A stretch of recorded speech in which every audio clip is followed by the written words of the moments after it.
Olá, meu amigo e amiga, sejam bem-vindos ao nosso Portal de José, iniciando o nosso encontro neste começo de domingo, com muita coisa acontecendo no Brasil e coisas sorrateiras, como, por exemplo, a campanha que a grande mídia do nosso país começa a fazer de uma maneira mais efetiva, mais descarada, para tentar destruir a proposta de redução de jornada de trabalho aqui no Brasil. E os argumentos são pensados de maneira muito criminosa para iludir a sociedade brasileira, do mesmo modo que conseguiram fazer na Argentina para sequestrarem uma grande parcela da opinião pública para acreditarem que o prejuízo que eles vão sofrer agora será muito bom para o futuro, para gerações futuras. O mesmo discurso pilantra, criminoso que Paulo Guedes aplicou aqui no nosso país, que é um receituário daquelas pessoas que comandam estruturas de poder no mundo inteiro, sempre de engabelar o trabalhador hoje, prometendo algo no futuro ou prometendo alguma coisa em outra vida, né? Vou conversar com vocês sobre o que está acontecendo, mas é sempre muito importante convidar você que chegou agora ao nosso portal e não nos conhecia, para que, em primeiro lugar, você se inscreva aqui conosco e participe aqui das nossas atividades. Nunca se esqueça de dar joinha nos nossos vídeos, mandar seu comentário, porque ajuda a gente a chegar a mais pessoas como você. Se puder, prestigie também o nosso clube de membros. Você aqui é muito bem-vindo e muito bem-vindo. Lembrando que todos os dias tem vídeos mais curtos, vídeos diferentes lá no nosso canal de cortes, que eu colocarei aqui o link no primeiro comentário do nosso portal, tá legal? Então vamos aqui aos temas. Em primeiro lugar, né, a capa aqui dos jornais de hoje. Falando de vários assuntos, né? O Estado de São Paulo veio com inteligência artificial, mineração 4.0, eleva lucros e eficiência do capital. Tem os outros jornais, Estado de Minas, preocupados aqui com outras questões, alerta nas igrejas, jatos de Vorcaro fizeram 268 voos internacionais em 2 anos, matéria do Tempo, e aí vão os jornais de todo o Brasil falando de assuntos diversos. Jornal de Brasília, Dino veta a criação de novos penduricalhos, Correio Brasiliense, a capitalização tornará o BRB mais forte e saudável, né? Era o que se dizia ali no âmbito das tramóias do Banco Master, Banco BRB. E aí todos os jornais falando de assuntos diversos. Agora, a capa aqui da Folha de São Paulo, que é um jornal que acaba capitaneando manchetes de vários canais, de outros vários jornais impressos, veio com essa aqui. Brasileiros trabalham menos que a média mundial aponta ranking. Então, o que a matéria está sugerindo? Que o brasileiro é meio vagabundo, né? Nós trabalhamos menos, né? Enfim. Só que é o seguinte, do que a média mundial. Agora, quem é que está acima dessa média? Ou seja, quem que trabalha muito, né? Qual o povo que trabalha muito e qual o povo que trabalha menos, que seria, dentro dessa perspectiva, um povo mais vagabundo, mais preguiçoso, menos operante do que o povo brasileiro. Daí a gente vê essa manchete aqui, né? Brasileiro trabalha menos que a média mundial, veja ranking. E aí é o seguinte, gente, quando você pega o ranking, é um negócio nojento, tá? Inclusive, eles poderiam colocar todos os países, né? Mas eles pensaram aqui alguns países aleatoriamente nesse ranking aí. O primeiro país que tem o povo que trabalha muito é o Butão, que tem lá trabalhadores que trabalham 56 horas por semana. Depois vem o Sudão. Então, quer dizer, comparado com o Butão e com o Sudão, nós somos vagabundos, né? Nós trabalhamos menos, porque o Sudão, a jornada lá semanal é de 50 horas e 8, né? E aí depois vem, em terceiro lugar, os Emirados Árabes Unidos, 49,4. E aí eu lembro até que o Dudu Bananinha andou dizendo muito, né, com os Emirados Árabes, Dubai, que país maravilhoso, que povo, né, que tem ali um privilégio, ter tudo bom, né? Só que ele não informa que 90% da população de Dubai é de fora de Dubai. Vem da Índia, Paquistão, países que os trabalhadores são semi-escravizados, ou escravizados mesmo, né? Naquele esquema de tomarem a carteira, o passaporte dos trabalhadores, os caras vão para a construção civil, vão para trabalhos insalubres, e ele não pode voltar para a terra dele. Se ele reclamar, ele é preso, ele é considerado estrangeiro e por aí vai, né? Os jamaicanos, eles trabalham mais que os brasileiros, né? 43 horas por semana, estão em 20º lugar. Acima da gente está em 37º lugar a República Dominicana. que eles são mais trabalhadores do que a gente. Agora, aí daí para baixo, vejam quantas nações de vagabundos, né, que trabalham menos do que o brasileiro. Vem as Filipinas, está em 39º lugar, os Estados Unidos, que estão em 47º lugar. Os americanos trabalham 38,6 por semana. E mais vagabundo que todos nós, dentro dessa perspectiva, são os argentinos, que têm ali uma jornada de 37 horas e 30, né? E depois, olha só que é mais vagabundo que a gente, o Japão, que a jornada está em 35 horas, a Itália está em 66º lugar, com 34 horas, depois vem a França em 78º, com 31 horas, depois vem a Noruega, Dinamarca, Holanda, Moldávia. Todos esses povos são vagabundos, por isso que esses países são uma desgraça, né? A Dinamarca, né? É um país ruim, né? Noruega, que país terrível de se viver, né? Um trabalhador lá vagabundo, né?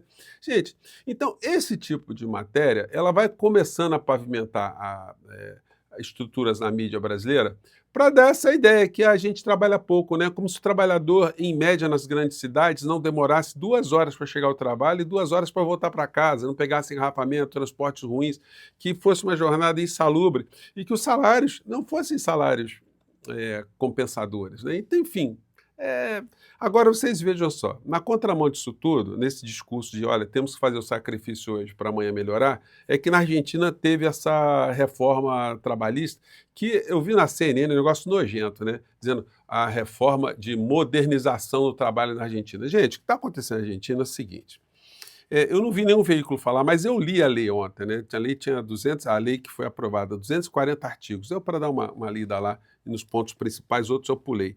Mas o que eu percebi lá foi o seguinte, além da coisa incrível de o trabalhador poder receber uma parte do salário em moradia, dar uma moradia para o cara, mas desconta lá o salário do cara, enfim, podendo chegar a uma coisa absurda do cara quase trabalhar só para poder morar, né? Poder pagar o salário em alimentos, poder pagar em outras moedas também, o trabalhador tem que fazer câmbio. Gente, é um negócio tão doido. E uma coisa muito absurda é que o contrato de experiência ele foi elastecido para 12 meses. Então, 12 meses, o que significa? O empregador ele contrata uma pessoa, o cara trabalha em experiência durante 12 meses. Se ele não gostou da experiência do empregado, simplesmente ele dispensa e não paga nada. Paga zero o salário do mês. De um certo modo, é assim que funciona nos Estados Unidos, né? Trabalha-se por hora e lá não se tem garantia trabalhista nenhuma, que é uma coisa absurda também, pela forma como a gente enxerga que deve ser o papel de um Estado preocupado com o bem-estar social, o bem-estar do cidadão, o bem-estar do trabalhador, o bem-estar da família. Pois bem, então lá se fez esse tipo de manobra, as indenizações trabalhistas vão cair bastante porque o nível de vínculo empregatício vai ficar completamente explodido. Não é por outra razão que o Milei está dizendo que ele está querendo, com essa reforma, com essa modernização trabalhista, acabar com a indústria das ações trabalhistas. Ele quer acabar com a ação trabalhista. Claro, se ele acabar com o trabalhador, ficar todo mundo informal. E aí, o que está acontecendo no governo Milei é que, em 2 anos, foram fechadas 21 mil empresas argentinas, gente, gerando um desemprego adicional de mais de 300 mil postos de trabalho. Isso está fazendo com que a renda média do trabalhador argentino, o poder real de compra dele, tenha caído 15% desses 2 anos e que o aposentado tenha perdido 33% do poder de compra. O Milei, com aquela história de motosserra, de atingir as castas, o que ele está ferrando mesmo é o trabalhador argentino. Se você tem dúvida, eu acho que esse trecho aqui desse papo aqui na C5N da Argentina nos dá muita razão no que eu estou falando aqui com vocês, né? Ele fala rápido, mas dá para a gente entender aqui. Vamos lá. A debatir, ahora se está tratando y lamentablemente todo indica que se va a aprobar tal vez el peor proyecto de ley de reforma laboral que podría existir en la Argentina o en cualquier país del mundo, que además tiene lugar en un momento en que la economía argentina es el Titanic, se hunde aceleradamente. Quer dizer, está se fazendo uma reforma onde a economia da Argentina está afundando que nem o Titanic, né? el gobierno es la banda que está tocando en la cubierta del Titanic, el agua le está llegando al cuello. Y se quedan. Y el que te A água está chegando no pescoço, né, nesse Titanic. diga que estamos bien, Sí. ya tiene garantizado su bote salvavidas. Aqueles que estão dizendo que os argentinos estão bem, já estão com o bote salva-vida reservado. Né? Ah, ¿de quién hablas? Guarda, el que te diga que está todo bien ¿De es quién porque hablas? ya tiene el bote salvavidas Ou fique de olho, porque aqueles que estão dizendo que você está bem é que já tem o bote salva-vidas. y vos tal vez te tiene una madera, a ver si E sobrevive. você vai ter um pedacinho de pau para ficar flutuando, né? Então, é isso que está por trás dessa história. E a gente vai combater isso aqui, é por isso que eu tenho enfatizado tanto que nós não podemos perder tempo nessa discussão da implementação da jornada, do fim da jornada 6x1. As matérias na Argentina estão mostrando, de alguns jornais, tentando dourar a pílula que na verdade não é a destruição dos direitos do trabalhador na Argentina, mas a modernização, enfim, modernização escravocrata, né? Bom, eu queria abrir um espaço aqui para o nosso papo aqui, para conversar com vocês sobre a viagem do presidente Lula à Índia. É uma das últimas viagens que ele está fazendo para fora do Brasil, porque agora ele fica aqui mais concentrado no nosso processo interno aqui. Mas ele falou coisas muito interessantes que eu queria compartilhar com vocês aqui. Colocar aqui como é que foi a recepção dele e como é importante um presidente da República estabelecer contatos pessoais com os líderes de outras nações, porque são líderes. O Lula levou, acompanharam o Lula, 300 empresários brasileiros para tentar fazer negócio, para começar a abrir espaços na Índia, que é um país com a maior população do planeta, né? E vice-versa, muitos empresários estiveram dialogando com os empresários brasileiros também, empresários de lá, né? Vamos ver o que o presidente falou. Eu queria começar essa entrevista dizendo a vocês que eu fui surpreendido ontem no jantar e no almoço.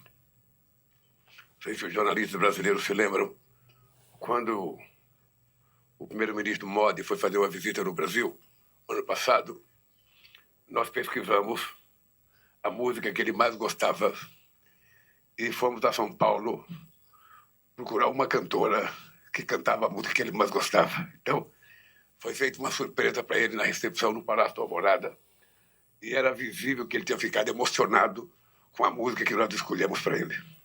Eu já tinha feito o mesmo com o Xi Jinping. Quando o Xi Jinping foi ao Brasil, nós pesquisamos a música que ele mais gostava e, por coincidência, era uma música que a mulher dele cantava para ele. Então, nós arrumamos uma cantora para cantar a música para ele. E ontem eu fui surpreendido, porque no almoço, daqui a pouco começou a tocar uma música e eu notei que a música tinha alguma coisa a ver com a gente. E era Disparada. Então, o conjunto lá tocou Disparada. Depois eles tocaram outra música do Zeca Pagodinho, Deixa a Vida Me Levar. Depois eles cantaram Disparada. Depois eles cantaram Asa Branca.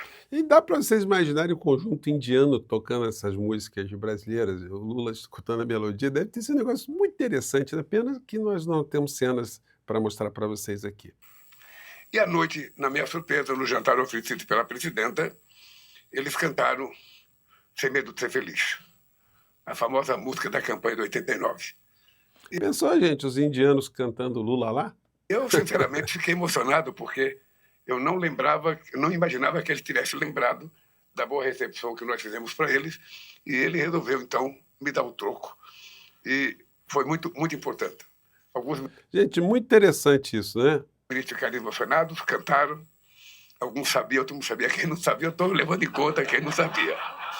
Eu estou levando em conta. Gente, agora o impressionante é o seguinte, o Lula foi para a Índia, tá com essa energia toda, depois de ter saído aqui do Brasil, depois de ter passado o carnaval todo circulando, entrou no avião e foi para lá. É um negócio, olha, para a gente ficar admirado mesmo, né? Os jornais indianos falando, né, que o Lula ficou muito emocionado, que o jornal The Times da India, of India, né? Enfim, e para finalizar, o Lula mandou aqui uma sapatada que deve ter bolsonarista nos Estados Unidos sem dormir, porque ele disse isso aqui, ó. Vamos lá. E da mesma forma que o Brasil está aberto para a China está aberta para o Brasil. Não sei se vocês perceberam, nós trouxemos o governador da Bahia, aquele jovem simpático ali, que parece mais indiano do que brasileiro, está ali. Nós trouxemos o diretor-geral da Polícia Federal, porque agora, onde eu for, a Polícia Federal vai atrás, porque nós precisamos fazer convênios, precisamos colocar dedos da Polícia Federal nos países, precisamos fazer convênios para combater o crime organizado, para combater o narcotráfico.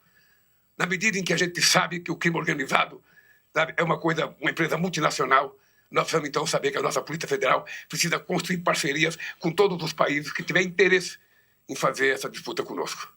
É por isso que quando eu volto dos Estados Unidos conversar com o presidente Trump, nós vamos levar a nossa Receita, a nossa Polícia Federal, o nosso ministro da Fazenda, o nosso ministro da Justiça, porque se o governo americano estiver disposto a combater o narcotráfico e o crime organizado, nós estaremos dispostos na linha de frente para acabar de uma vez por todas, inclusive reivindicando deles, mandar para nós os bandidos que estão lá. Brasileiros que cometem crime, que todo mundo já sabe que cometeu crime, gente que contrabandeava a gasolina, está lá. Então, nos mande para a gente poder mostrar que a gente quer combater o crime organizado com muita seriedade. Gente, imagine lá como é que estão esses bolsonaristas foragidos lá nos Estados Unidos, né? Isso vai ser um papo muito interessante do Lula com o Trump. A conferir. Gente, eu volto mais tarde. Um grande abraço. Até mais tarde. Tchau.